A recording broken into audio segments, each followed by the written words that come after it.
Welcome, time travelers, and welcome, new time travelers. As always, if you're new to this channel and enjoy not only learning about U.S. historical events, but also historical events of the world, don't forget to hit that like button, comment, and subscribe. Without further ado, let's get into today's events. Today, we're going to start in 46 BCE when Julius Caesar's forces delivered the final blow against supporters of Pompey the Great at Battle of Thapsus. Moving on to 1611 when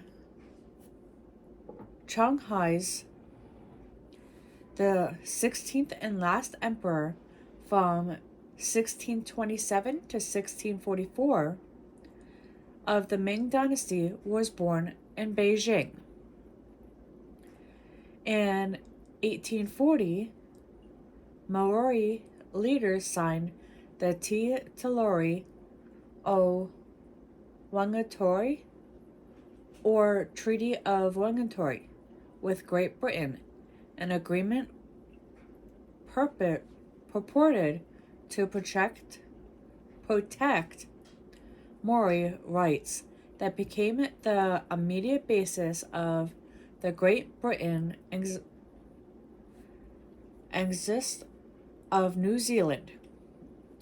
22 years later, in 1864, Union Naval Commodore Andrew Fort, leading a flotilla of ironclads, captured Fort Henry, Tennessee, a strategic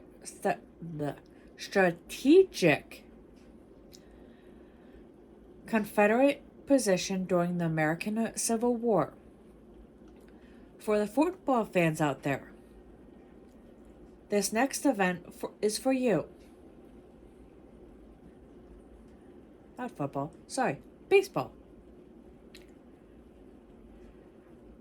In 1895, baseball player Babe Ruth, whose home run hitting helped make him one of the most celebrated athletes in American sports, was born.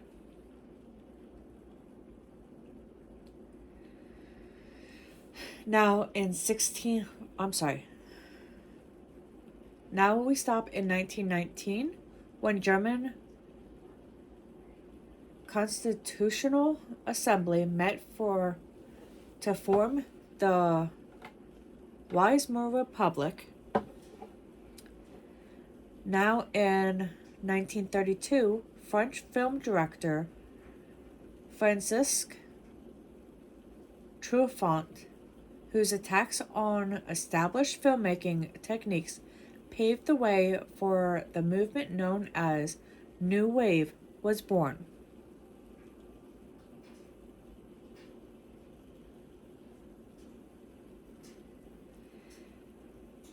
In 1945, Jamaican singer-songwriter Bob Marley, who achieved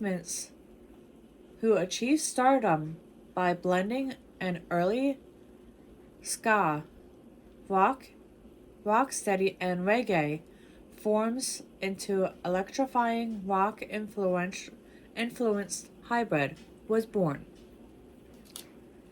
1951 brought us 85 people tragically lost their lives and about 500 injured when a railroad train plunged from a temporary wooden overpass in Woodbridge, New Jersey.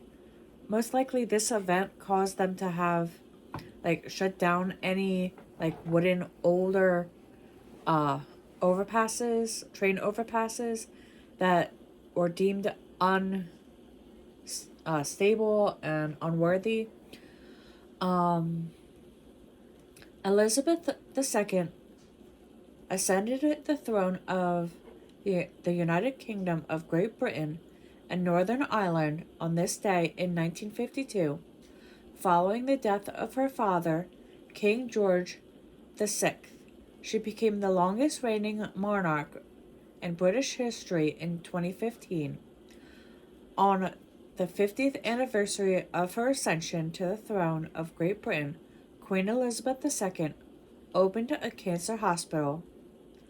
Her association came when her father, King George VI, passed away from cancer.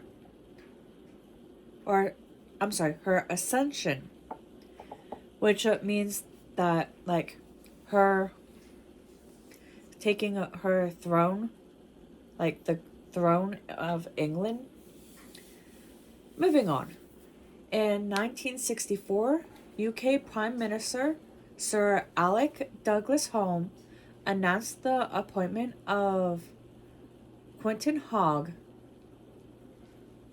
formerly Vincent Haussmann, as State Secretary for Education and Science. Now let's stop in 1993 for the tennis fans out there, when American tennis player Arthur Ashe, who was the first black man to win a Grand Slam championship, passed of AIDS-related pneumonia. He had likely contracted the virus through a tainted blood transfusion received during a coronary bypass surgery. In 1998, U.S. President Bill Clinton signs a bill renaming Washington, D.C.'s National Airport in honor of former President Ronald Reagan. Moving on to 2009, when the U.S. Department of Labor released figures showing that job losses in November and December were worse than previously reported, and job losses for January reached 589,000, the worst figures since December of 1974. Since the recession began in December 2007, 3.6 million jobs have disappeared. 2012 is when Catalan artist Antoni Tapies, who was credited with introducing contemporary abstract painting in Spain, passed in Barcelona. 2 years later, in 2014, American comedian Jay Leno hosted his last episode of The Tonight Show. He had previously retired in 2009, but returned the following year. Just 4 years later, in 2018, SpaceX's Falcon Heavy rocket had its first test flight. On board was a Tesla automobile owned by SpaceX's founder, Elon Musk. And with that, we return to 2024 and our current year. Or I should say, our current history. Let's see what this year has in store for us. Until next time.